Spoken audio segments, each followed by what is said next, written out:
Hey everyone, welcome to the Prophecy Roundtable. We don't have all the answers, but we're going to have a great conversation. And we have L.A. Marzulli on today, and we're going to talk about, Nephilim, aliens, and the end times. And I'm looking forward to this. It's always a delight to chat with L.A. He and I go way back. We are very much interested in Nephilim and all that stuff. And so without any further ado, LA, we're just so glad to have you on the show with us. Yeah, grab some water. It's actually a little coffee, but yeah, it's great to be here. Thanks for having me on, guys. Absolutely. Yeah, well, there's a lot of things going on. There's no question about that. Yeah, kind of what's been happening in your world? What have you been working on? Well, the Lord redirected my steps. We were actually supposed to be filming this summer in an undisclosed location in Europe someplace. And so we were all set to go. And we were actually skiing up in Mammoth when this happened. So this is like February. And I get a little tap on the shoulder. And the Holy Spirit just speaks to me and just says, don't go. And I'm like, wait a minute. You don't understand. I immediately start arguing with him. He'll have none of that. So I keep it to myself for about 2 hours. And then my wife and I are at dinner. And it's kind of like Abraham, it's like, yeah, I'm going to leave the place where you are. I'll tell you where you're going type of thing. Because it's exactly what happened. So the moment I told her we're not going to Europe, then the Lord gave me marching orders. And he said he wants this series finished before the end of the year. So this is a 5-disc set on the UFO phenomena. We thought there was only going to be 3 films. It looks like it's going to be 4. So 6 is on the cattle mutilations. And as I said off air, that's pretty much done. It's the darkest film I've ever been involved in. Very disturbing. But we're doing pre-sales on that, and that'll be released probably, 20 days from now, 15 days from now, something like that. And then after that, we've already got the Roswell film in the can. But that's at least, we're probably 2 shows with that. We went to Roswell, we went to the debris field. And I mean, I'll just tell you guys, I mean, you're one of the first people that I'm gonna spill the beans to. We found a piece of the wreckage. Really? Wow. Absolutely. We went to the debris field with 2 guys with metal detectors. And we were digging, the metal detector went off, and the guy that we were with, he'd been out there at least 20 other times. So we knew what to look for. And he's had the metal tested. And we found this about 8 inches down.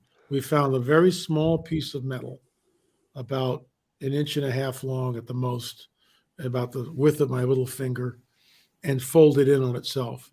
And very difficult to break or bend. And it's still there. So it's like, wow. Yeah, he has. Wow. He has about, I guess, maybe 7 pieces that he's found on the debris field. How do you know it's alien? How do you know that it's not just metal? All we know is this, okay? All we know is this. This is in the middle of nowhere. Whatever this thing is shouldn't be there, number 1. And certainly not buried 8 inches below the surface, number 2. But we had it tested.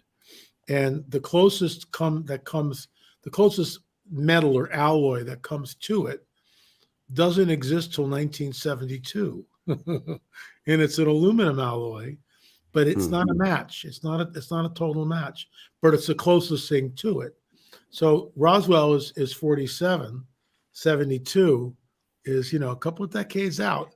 And then we get this aluminum alloy, which is similar to the metal that we find on the debris field, but it's not a match. And it's not a match to anything that we know. So this of course jives with Jesse Marcel Sr. story, Jr. story, Linda Marcel, all the people we've interviewed over the years. But I have to tell you, Psalm 62 says, the Lord is your guardian. The Lord is the shade over your right hand. The sun will not beat down upon you by day, the moon by night. So we're out in the debris field, and it's supposed to be like 95 degrees that day. Okay. And it's not. there's this cloud like right over us the entire time. There's a cloud. I'm sitting there going, I can't believe this. To the north of us, it's bright sun. To the south of us, there's all these rainstorms and just crazy weather. But where we are, there's just a cloud the entire time we're there. We filmed there for about 3 hours, 3 hours, and we found 2 pieces of metal there, and Ken was our guide there. He's been out, like I said, 20 times before, and he also found 3 Army fatigue buttons that shouldn't be there either, and those buttons were issued between 1940 and 1950. They're an aluminum button. Nothing alien about that at all. But what's interesting is it kind of blows the weather balloon story right out of the window. So I've got a question. I mean, from what I know of your research, I think we're both under the impression that these are, aliens are demons or fallen angels masquerading as, Yeah. So how does an actual metal, object come into existence from the other realm or from this, from the spiritual incarnation, shall we call it? How do they do that? Well, let's open up the can of worms. There's a book I'm working on now called Supernatural Technology in the Bible, and chapter 1 deals with the flaming sword at the Garden of Eden. So, we have the cherubim, and there's a lot of mystery there. It's only on the east gate. So the north, south, and the west gates don't need to be guarded, but we don't know why. A lot of conjecture there. We can talk about that till the second coming, and we don't know. We don't know why the other gates don't need to be guarded, but the east gate is guarded for some reason. So the cherubim are there, but then you get this thing which is flopping all over this place, which the lightsaber, the flaming sword, which turns every which way. People can disagree on that, and that's okay. In my opinion, that's divine technology. That's technology that we see in the biblical narrative, and we don't know, we don't know what it is. When you go to 2 Kings and Elisha goes, Lord opened his eyes to his servant Gehazi, and Gehazi goes out and he sees 180,000 Syrians encamped around them, and they're going to be toast in the morning. And the Lord opens his eyes. I saw the chariots of fire. So he's looking at some sort of celestial craft above or something above the Syrian army that he has no words for. Chariot, which is what they have thousands of years ago, and a fire. So he's relating it and using the vernacular and the verbiage, which makes sense in his worldview, in his grid system. Today, I think if we were there, we'd go, aha, I know what that is. Yeah. So, and then you get Gary Stearman's encounter, and another gentleman, Pastor Matt Freeman, asked the Lord if he could see one of the good guys. So he's in a plane, and we broke the story, and we haven't released the film yet, the interview with Pastor Matt. So he's on a plane, and he's asking the Lord, can I see one of the good guys? And so he's on a plane, and he's kind of getting nervous because it's like the plane's like in a landing mode. All of a sudden, he's on the window seat. All of a sudden, in front of him and to the right, below him, this bright object appears and then comes flying right at the plane and literally comes right under the wing, right by the window, but under the wing. And he's like, oh my gosh. So I'll give you another one. And there's a lot of conjecture on this, and it's sort of tongue in cheek on my part. So when Joshua sees the angel, the commander of the Lord's host, and the sword is drawn, that's technology. Okay. Now Jesus can blink his eyes and there's a sword. I get that. And this is where I kind of have fun with the passage. But what if, because you know this Doug, when the fallen ones come down, they teach mankind metallurgy, the bindings of metal and all this stuff. Right. So what if they hang a couple of signs on the on the streets of heaven? Don't ask me how this works. We're going to have a contest for the Lord's sword, and all of maybe like 20 or 30 angels get together, and they're taking the alloys and making this stuff. And look, I'm not saying that's what happened. Like I said, it's tongue in cheek, and I have fun with it. I get it. Jesus can create all things like the loaves and fishes. But what if he doesn't do that? What if he goes, I want to, who can make me a really cool sword? And, these angels have been around for who knows how long. And so, and they're spiritual beings, and they're a lot smarter than we are. So maybe that's how things work. I'll give you one more. The Uman and the Thuman, the breastplate of the high priest. If that's not technology, I don't know what is. The stones light up. It's just like, how does that work? And then, of course, everything finishes. I'll tell you one story in my research. You guys are getting some good nuggets here, by the way. I haven't told this publicly yet. This is in the book. So, according to the legend, 1,000 years ago, when the Crusaders, roughly 1,000 years ago, when the Crusaders come in and take Jerusalem, a rabbi comes out and he gives this knight a papyrus box. And in the papyrus box is one of the stones from the breastplate. Okay. From the breastplate, one of the 12 stones. So fast forward to a few years ago, this pastor gets wind of this, and he's asked to come and look at the stone, along with an Israeli gemologist. So they go down and they look at they fly down to South Africa where the stone is, and there's a chain of custody that goes back centuries. The stone's handed to this person, kept in the same papyrus box. So they get there and they're whisked away in a limo. They get to the place. It's in a vault. There's armed guards in the vault. And they walk in and here's the papyrus box. Would you like to see it? Yes. Open the box. And they put it in the pastor's hand. Now, the stone is just dark gray when they take it out of the box. But when it's placed in the pastor's hand, who's born again and spirit-filled, the stone lights up. Wow. I mean, what do you do with that? I mean, you just... Anybody catch that on video? I'd love to see that. That'd be amazing. You and me both. So it gets better. It gets better. And as a Hebrew scholar, Doug, you'll appreciate this. The gemologist won't touch it with her bare hands. So she's got white gloves on, and she takes it and she begins to look at the stone. And by the way, the stone goes dark with her.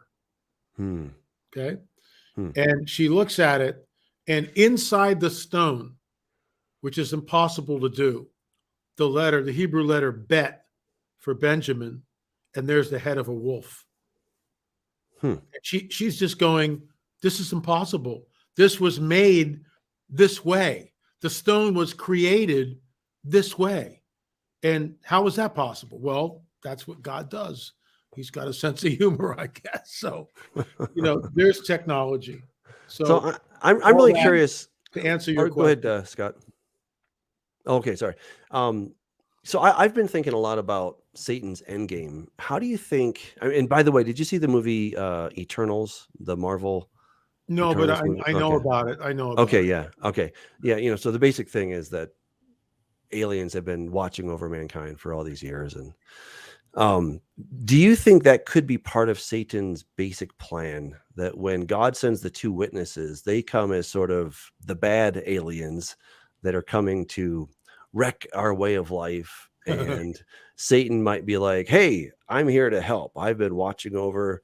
And by the way, all of this, alien stuff, UFO stuff that's been happening is sort of stage setting to say, look, clearly we've been here. We've been watching over you guys. We're super duper powerful. And if you ever need anything, give us a call, I don't know. Have you kind of ever given any thought to that? Yeah, I call that, you just outlined what I call the coming great deception. That's exactly, that is the field manual. That's exactly what, and we're being set up for it. Right. There's a guy, I won't mention his name. He was a Christian, but now he's trying to tell us that it's really the Anunnaki that was here. And, the God of the Old Testament is this, evil guy. And it's like, it's like all this other stuff. And it's a straw man argument with the Anunnaki. Well, this is older than the Bible. Well, yeah, but I get that. So when Moses and Aaron show up at Pharaoh's court, there's a full-blown occult paradigm. That's a lot older than Moses with his goofy little stick there, right? And the magicians, nobody cares, throws down the stick, it becomes a snake. We all know the story. But what's never taught in the church, there's a full-blown occult paradigm. And the magicians just go, oh, well, so what? They throw down their staffs. No one's rushing out of there going, oh, my gosh, there's serpents in the Pharaoh's court. No, everybody's just kind of going, yeah, now what? What have you got now for us, Mo? Right. Yeah. Robinson is just, what great casting, right? The Ten Commandments. Where's the Messiah now? It's just like, it's just unbelievable. But I crack myself up when I listen to Billy Crystal do that or watch him do that. It's just great, great stick. But I go down a rabbit trail. I think I call it the coming great deception. We are being set up for it. The Christian look at the end times, because they did not believe the truth, God sends them strong delusion. Second Thessalonians. So what's the truth? The truth is that in the beginning was the Word was with God, the Word was God, He was with God in the beginning. All things were made by Him, without Him was not anything that was made. That's the truth. Now we can believe that, or we can believe the fallacy of Darwinism, where over millions of years of mindless evolution, somehow the male and female and reproduction system and this whole thing. Oh, and the eye, just, we didn't get the eyes right the first couple of 100,000 of years, but we got it right. Right, exactly. So that's, Ellie, don't you think part of what a lot of the actual atheist scientists are now, they're actually looking at science going, well, this abiogenesis, this evolutionary theory we've been holding on to because it's all we had. I know many of them now are teaching the panspermia theory, which falls in the line with this great deception. Yes. I personally believe that they're going to reveal themselves as our gods, and they were the ones that created us. And we can become like them. We can become more evolved. We just have to place our faith in them. Yep. And falls into that lie, that great deception. This is the game plan. Yeah, Doug and I differ on the timing a little bit, but on the two witnesses, we align on that. In other words, these two witnesses are going to be preaching a repentance, a coming judgment, a repentance. No, you can't have sex with men. No, little boys are off the table.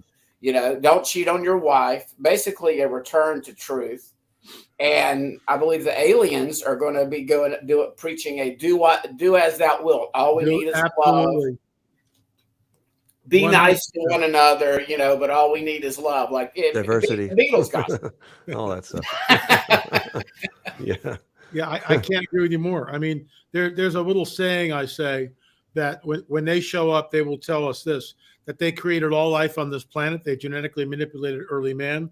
They jump-started the world's religions and also jump-started the world's civilizations. Now, at this critical juncture in human history, they're back to usher mankind into a golden age.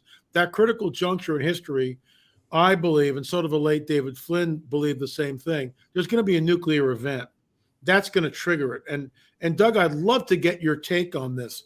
When Jesus cast out the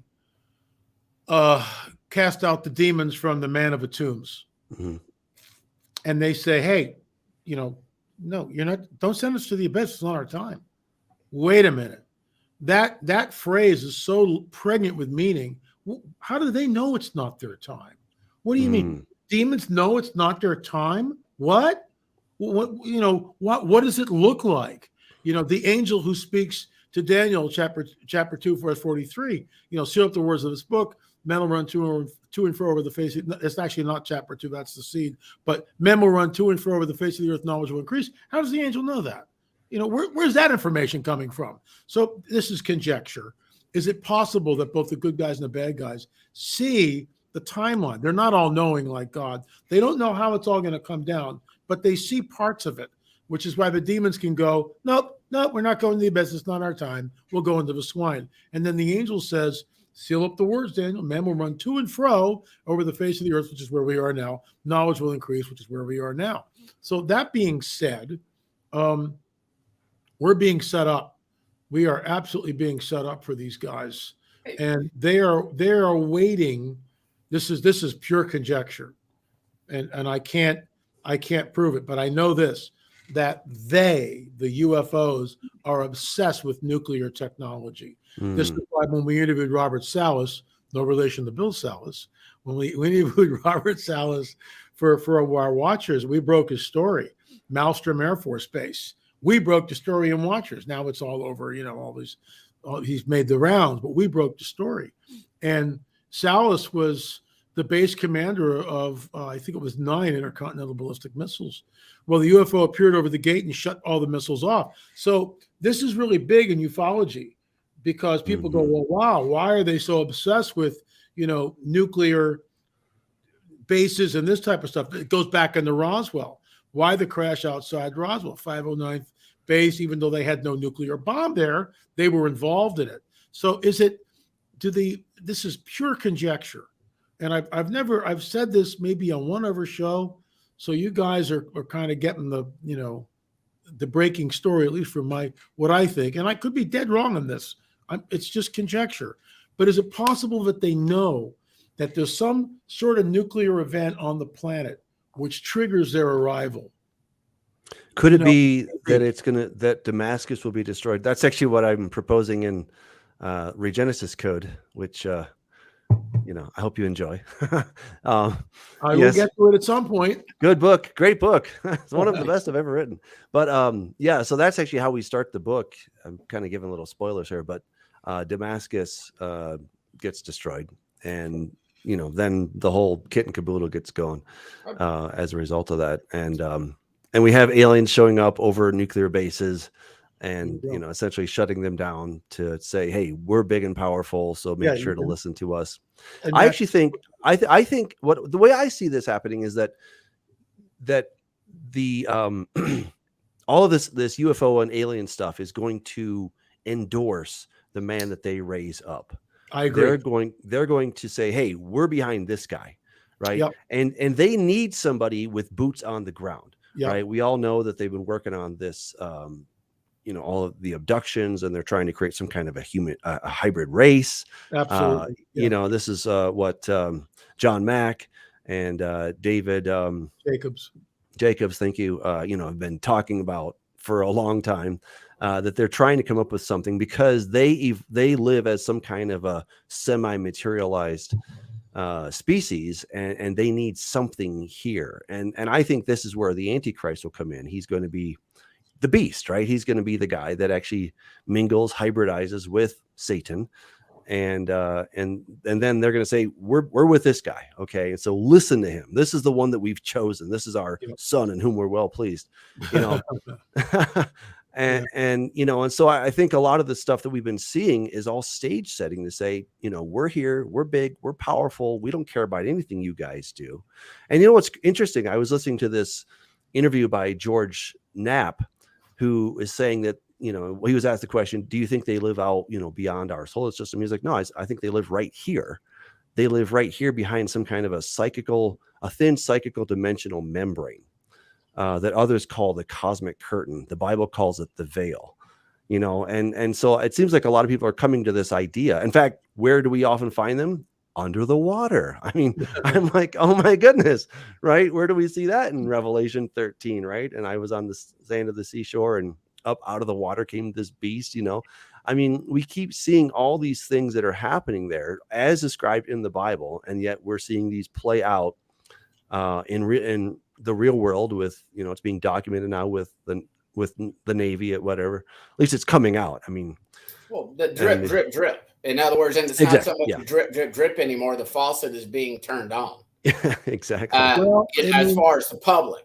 Yeah, it is and it isn't. I have a friend who is active in one of the agencies who feeds me information. Nothing that's not public, but he weighs in on what this whole congressional so-called UFO disclosure. It's kabuki theater. It's a dog and phony show. I mean, they're not coming, and they never will. They're not being straight with the American people. They're not elected officials, and they're running the things behind the curtain, as it were. And we're not being told the truth. But when the whistleblower comes up and says, "Yeah, we've got craft that's not made on this world. Bob Lazar said that in the 90s. Mhm. I mean, I talked about it in the 90s. I interviewed Lazar. I met the guy. I've always believed Lazar's story. But it's being handled. If you look at the people who get on and talk about it, it's Luis Elizondo. Oh, wait, he's part of the government, isn't he? Wow. It's George Knapp, who's probably an insider too. It's Christopher Mellon, who's ex-CIA, but guess what? Once in the agency, you're always in the agency. Then we've got our friend from over across the pond, Nick Pope. Oh, wait, he was in the English version of the CIA. I mean, and then we've got Leslie Kahn. All these people are handpicked. They've been handpicked forever. And they're just constantly trotted out, the little dog and pony show. Well, did Tucker really, really flunk out of the CIA? Yeah, once in he did. I have a feeling he didn't. It's a Republican Party. It's just maybe I should accept this so if I accept it, it'll bounce you guys out. They go, instead of LA, they go, is law there? It's just like law. It's just unbelievable. Not another nickel. Not another nickel. Go away. So, what I find interesting is that, Satan does not know when the curtain's going to come up. He doesn't. I agree. He doesn't. He's not all knowing. Correct. But he can set the stage. And that's what I think he's been doing. Yeah, I think he's been setting the stage. He's like, oh, I need to move this a little bit over here. Yeah, over here. Over there. He's just tweaking it, because any moment the curtain can go up. God decides when the curtain goes up. Yeah. Right? God decides when he's going to start breaking those seals and getting this thing under going. Right. But what's interesting is the first century apocalyptists believed that the gates of Hades were going to open up at any moment, and that hordes of demons were going to come flying out, shooting their arrows. Right. So they actually thought that was going to happen in the first century. And I think Satan, not knowing, right, he was maybe trying, maybe he was planning on that. And I think Jesus is like, no, not today. Not exactly. not this millennia. Not this millennia. You got to wait 2 more days. Yeah, 2 more days. Yeah, not today. Not today. So, you'll get there. But, obviously that is going to happen one of these days. It is going to open up, but this whole thing, Satan doesn't know. And so all he can do is just put as many props on the stage as possible to get us set up. So it's interesting. You started us off with, what you found in Roswell, New Mexico, with these actual fragments, which is quite titillating to think about, that, actual stuff has been found there. I'm with you on the technology. I mean, we don't know. Okay. So it's kind of fun to conjecture, but God could just snap his fingers and everything happens, but he doesn't seem to do it that way. He seems to say, hey, Michael, what do you think? Gabriel, what's your big plan?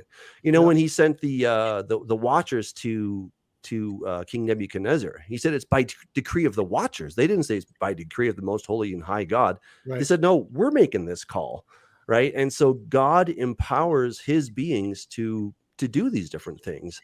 And, it would be, I wish we could sort of get a divine playbook on wouldn't it be great? That'd be really fun. God's like, actually, I decided that Michael and Gabriel and the lot get to make a lot of these decisions. And I'm going to sit back and see what they do. I mean, he knows, of course, but it's fun to think about that. And, and so when the war breaks out in heaven, Revelation chapter 12,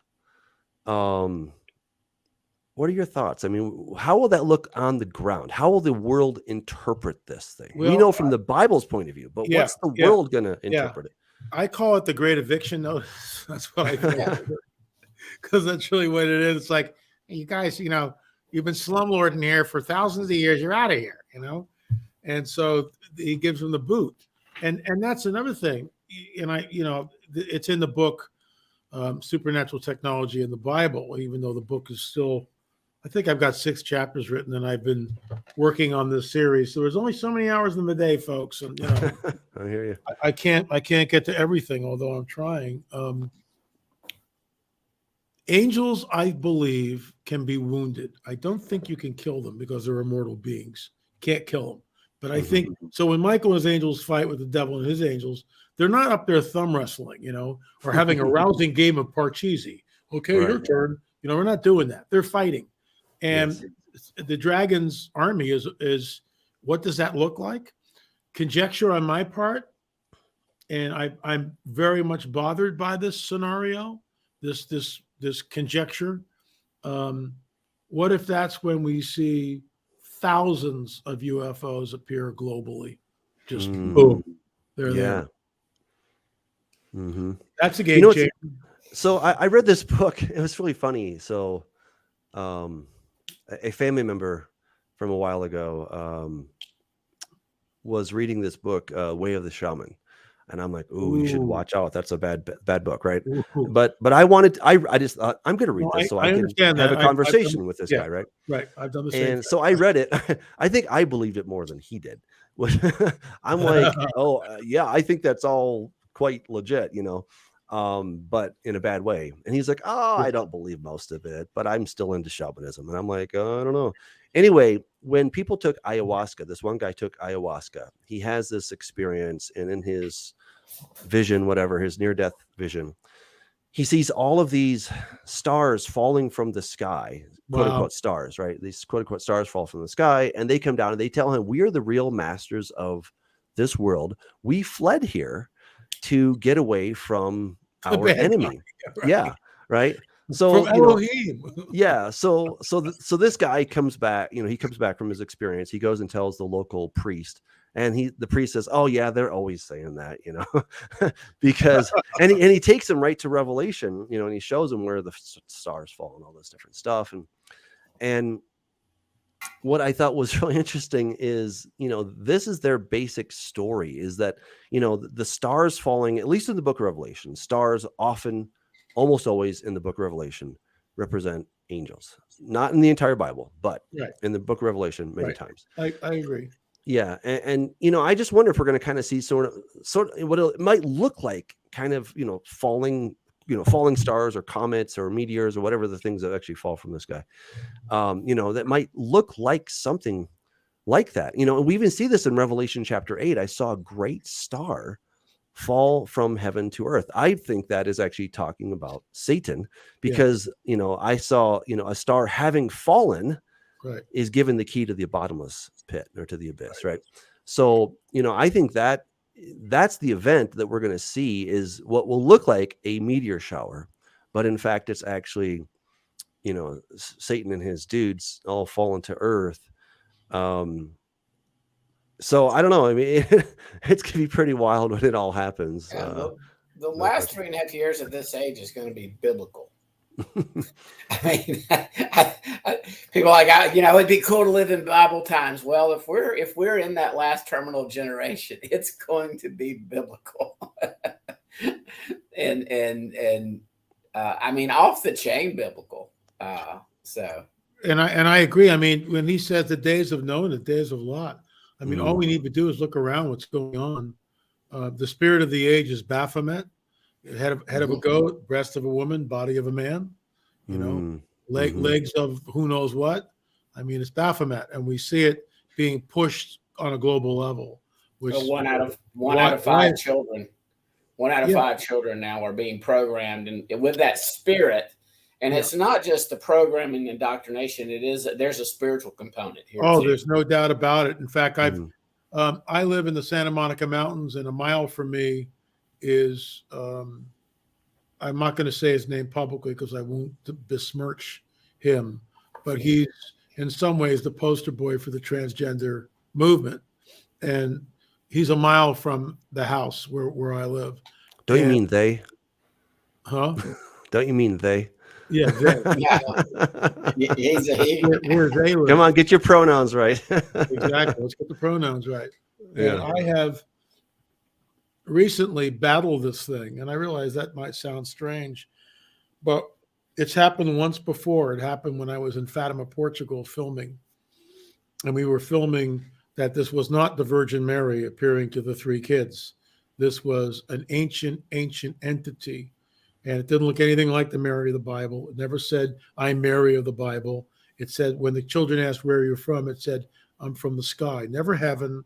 I mean, when you go back and that's a 3-hour discussion. I made 2 films on this, but I'm in Porto, and we're kind of wrapping things up. Although I still have other interviews to do, other filming to do, and at like 2 o'clock in the morning, 3 o'clock in the morning, I get hit, and I get hit with something that I've never felt before. I'm trying everything in my quiver, in my arsenal of spiritual, weapons to fight against. Every scripture I know, everything. I'm on the mat tapping out. I'm not getting anywhere with this thing at all. I mean, nothing. I'm saying the blood of Jesus, no effect. Nothing is happening. This is a principality. It's a whole different number than the local down the street, dime store demon. And your local demon. Yeah, it's not. It's a whole different deal. And I'm basically going. I'm speaking to the Lord. I'm going. I'm out of here in the morning. Get somebody else to make this goofy film. I'm not doing this. I'm gone in the morning. Holy Spirit says, trust the process. It's like, you got to be kidding me. So the next morning I get up, I'm like punch drunk. So the thing backs off. The Lord shielded me. Thing backs off. So the next morning I'm meeting with a philosopher / historian, a professor. And the cameras are rolling, and I stop the cameras, and I ask him, and I go, let me ask you something. What was here before the Christian world? Before the Greeks and the Romans came in here? What was here? Oh, the goddess Mora. I go, the goddess Mora? Oh, yeah. She appeared as a beautiful woman, would seduce the men, and then turn into a serpent and eat them. And I'm sitting there going like, oh boy, great. Thanks a lot for that.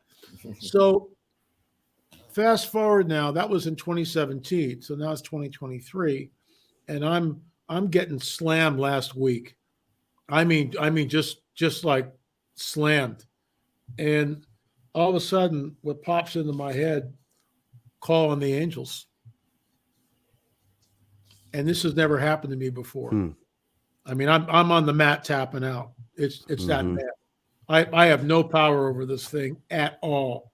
This Zero. is Mystery Babylon. I mean, this is all it is. It's Mystery Babylon. It is. Right. Is. So, I mean, wow. And I speak out loud and I say, Father, release your angels now with flaming swords to go up against this thing. This has never happened before. It was almost instantaneous. It was like, bam, and the Lord's peace just came over me, and the thing was gone. I mean, it was just like, what was that? And it's like, I get it. I mean, look, I'm nobody great, but we're the only Christian ministry that's got 5 DVDs from a biblical perspective talking about the UFO phenomena, and we've got to do probably another 4 before the end of the year. And we've got, like I said, 6 is going to be released. The enemy doesn't want this thing out. I actually call it cattle mutilations. The calling card of darkness is the subtitle. The calling card of darkness. So let's talk about that. There's obviously there's always a reason that Satan does things, right? He's not random. So this takes time and probably some angelic effort on his part, right? Experimentation. Well, maybe. I don't claim to know the answer, but my thought would be blood. They're into blood. The power, the life is in the blood.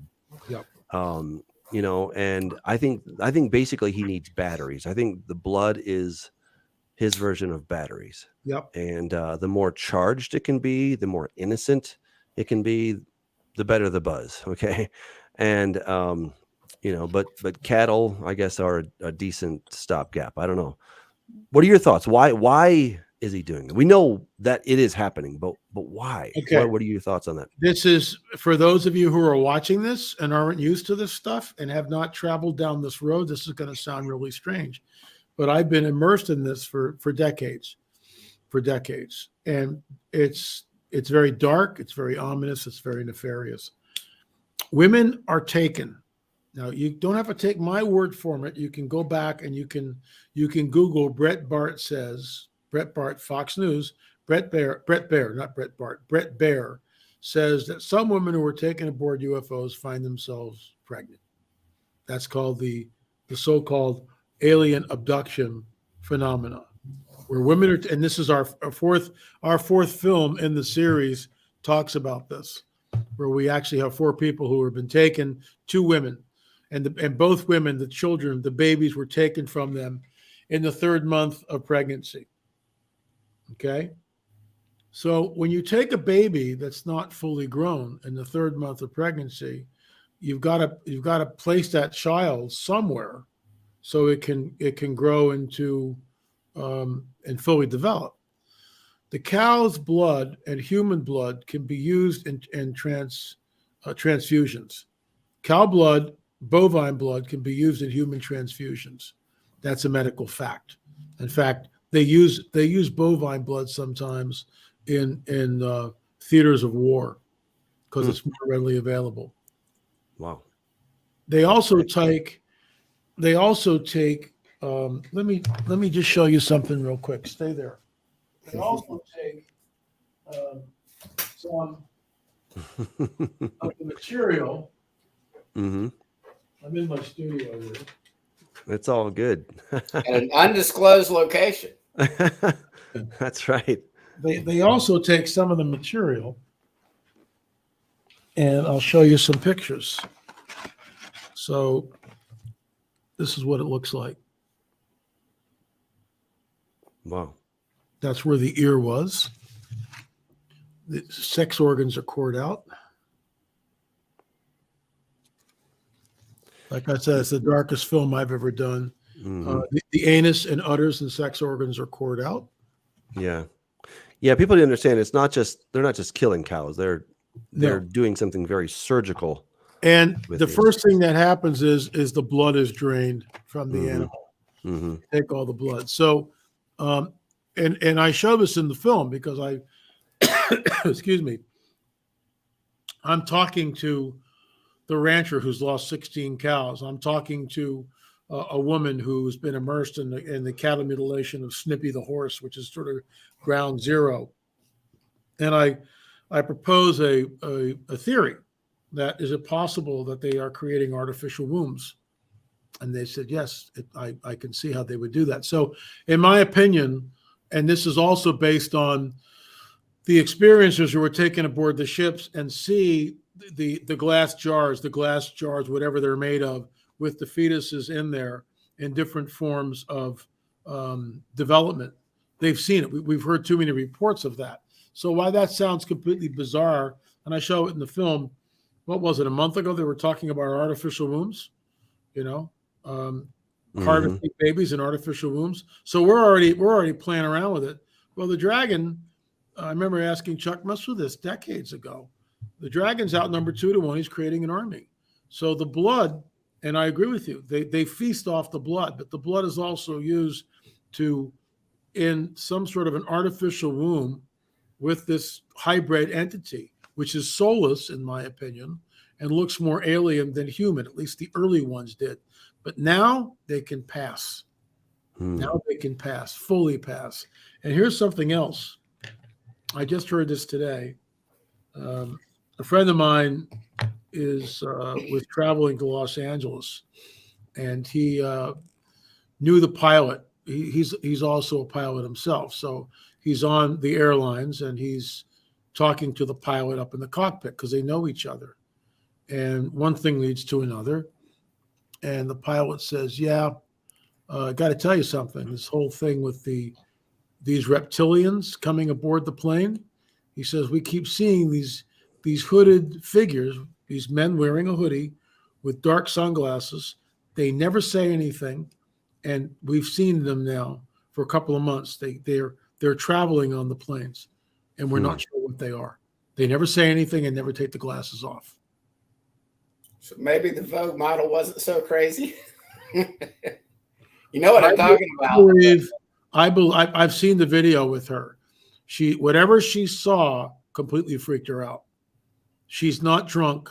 She's freaked. She's terrified, in my opinion. She's absolutely terrified by what she sees. So people laugh at it, as people do. But here, I'll give you one more story. We have a show called Supernatural Confrontations. And this guy, he's in a pickup truck. His coworker's next to him in the passenger seat. So they go to a fast food restaurant, and they place their order at window 1. We all know how this works. They go up to window 2. They pay, and they're waiting for their food. So the food comes out. Bag number 1. The guy reaches up, takes the bag, and hands it over to his coworker in the passenger seat. Looks over again, reaches up to get the bag. There's the same woman, but her face has shapeshifted. So half the face is human, the other half is completely alien with iridescent-like skin. She realizes that she's been outed. She covers her face and runs away from the window. And the coworker inside the fast food restaurant goes like this. Mm-hmm. What do you do with that? I mean, I don't get a lot of those, but I'm a student of body language. The witness who saw it's telling me the truth. He's got nothing to gain by this. I'm not paying him $500 to tell a story. He's coming on and telling a story. So they're here, Dr. David Jacobs' last book, walking amongst us. They are walking amongst us, in my opinion. What would be the biblical equivalent of them walking amongst us? Nephilim. Well, yeah. I mean, but in the end times perspective, where might we find that in Revelation, Isaiah, Daniel? I don't know, maybe Daniel 2:43. Yeah, Daniel 2:43 would be my proof text, sort of. Their seed will mingle with the seed of men, but they will not cleave to them. So who are they? Right. So, and that's exactly what we're seeing now. We're seeing the mingling of the seed, but there's no marriage contract. Yeah, were you teaching this, LA, back? I guess you've been doing it even back when Missler was one of the original evangelicals that was starting to teach this and was way ahead of his time. Way ahead. Chuck was a mentor to me on some level, but I also received the gold medallion from Chuck for our work on the Nephilim and everything else that we did. We interviewed Chuck. He appears in several of our Watchers films. So, I miss him. He was. I really do appreciate his teachings, and I'm thankful they're still up on, they're still up on the internet. He's really got a cool one about what happened at the time of Hezekiah as well, as far as when time changed and how it might have happened. Amazing, right? How it might have happened with a planet coming in and everybody would have freaked out. And so that, or Abraham and Sarah regressing. The Lord regresses their ages because Pharaoh's not going to hook up with a 90-year-old babe. Yeah, she was. There was something supernatural going on there. Yeah, something else going on. They're regenerated. I mean, we look at this stuff. We look at the Bibles. It's all supernatural except for the genealogies, and even that, in some ways, are supernatural. And yet we don't believe it. We look, and we have this form of religion with its power. But I think Chuck would be blown away had he lived to see just how far we've taken the whole UFO thing. Because number 4 in the series is on abductions. The first 3 films in the series deals with the reality of UFOs and what this is and disclosure. Number 2 in the series, I sit down with two major researchers, Francisco Carrera, who is the head of Exopolitics Portugal, and he has a different paradigm than we do, and same thing with Preston Dennett. He's an author, a very prolific author, written numerous books on the Roswell and the crash in Topanga Canyon, UFOs over Topanga Canyon, and his latest book is on with an experiencer, Dolly, who learns to drive the ships. She's been taken from a very young age. Well, we're publishing a book by this woman's named Karen Wilkinson. She appears in episode 4 of our UFO disclosure series. She's the woman that was taken numerous times and impregnated by them 3 different times. Like Dolly, she had a handler. Like Dolly, she was raped by them numerous times. But like Dolly, she also flew the ship. She was taught to fly the ship. And so this is groundbreaking news because, we know that they're doing it, but she came to Jesus, and that's when things changed. Where Dolly is, in my opinion, she's got the Stockholm syndrome on steroids. where she, she sided with her captors and believes that they are somehow benevolent. So, you're taking people in the middle of a night against their will, and that's benevolent. You're implanting a 5-year-old boy, Emil, which is, again, he's in our Watchers series, but later on he appears in episode 4 of our UFO series. And Emil Jurek has been taken by them since he was 5, 6 years old, just like Karen. And he goes, they used to lock me in my room at night, locks on the doors and on the windows because they were afraid I was going to drown in the pool. They find me outside the next morning. Locks are still on the doors. And he looks at the camera and goes, explain that to me. So, there's a nefarious agenda here. It's Daniel chapter 2, verse 43 on steroids. If these aren't the last days, I mean, I'll shave what little hair I have left on my head and become a Buddhist. But this is it, guys. It's probably just a coincidence that, UN Agenda 2030, transhumanism, alien disclosures, and it just happened to be about 2 days since Yeshua returned to his place.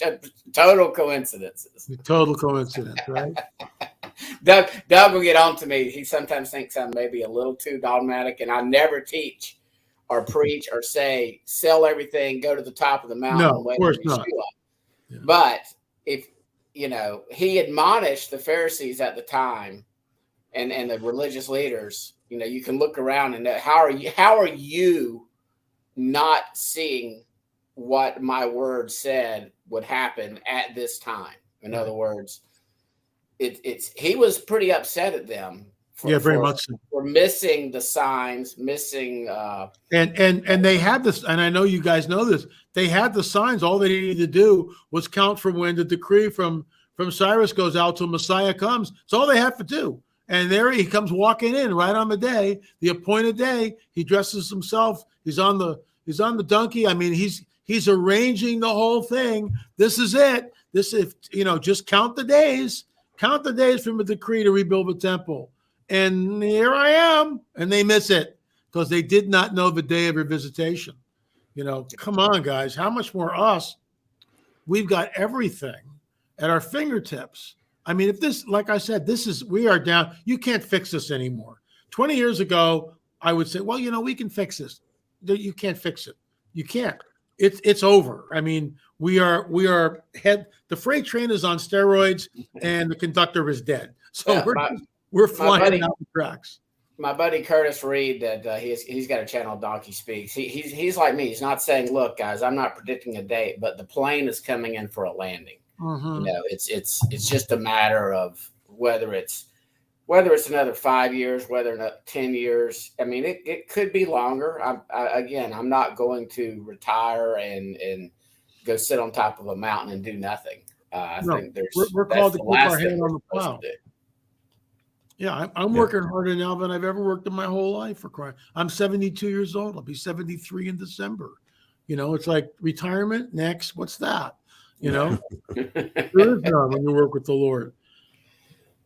But no, this is it. Seriously. So thinking of coming in for a landing, what's the basic scenario? The abomination and desolation, the Antichrist or beast. How would all that fit in with the UFOs, in your opinion? Well, it's interesting that the Raelians talk about this. Rael was Claude Vorlehorn, or however you pronounce his name, the race car driver. And I interviewed one of the rabbis, his head rabbi for the Raelians. And it was a very interesting interview. You can watch that on L.A. Marzulli on YouTube. By the way, I think we're like a couple of hundred short of 200,000 subscribers, which is pretty amazing. But the Raelians have been saying that when the ship comes, that Jesus and Muhammad and Buddha and Krishna will all come walking out of the UFO. So that's certainly which of course is a ruse. That's not the real Jesus. Right.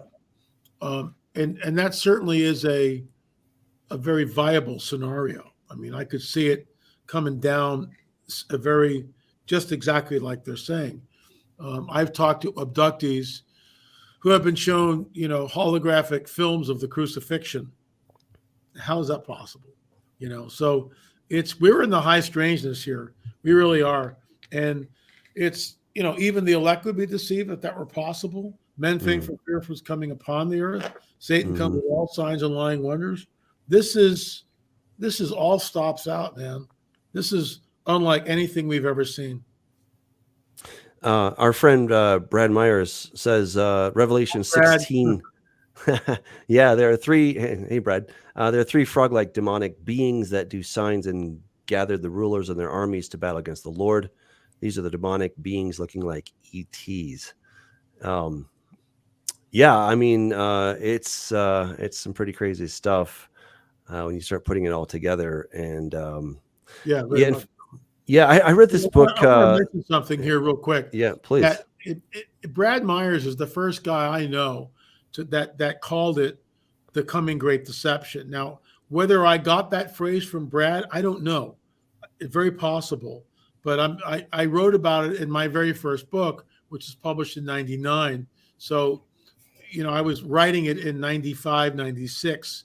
So there's possibility. And Doug, you and I have experienced this, where the Lord will give us, this a couple of people, the same type of a thing. But, Brad also came up with that term, the coming great deception. So hats off to Brad. Absolutely. Yeah, absolutely. Yeah. Wow. There's a lot of great stuff. So we're just about out of time, and I know that you have to go to your next thing. Where can people find your stuff, LA? LAMarzulli.net, LAMarzulli.net. If you haven't seen any of these folks, buy the set, buy the $5 set, invite all your friends over, pop the popcorn, and we ease you very slowly into what's going on. But when you get to number 4, that's pay dirt, big time, because now we're talking to people that have been taken and abducted, and the hybrids and what's going on. And it's in number 6, which isn't out yet, but it will be, the calling card of darkness, because that's what it is.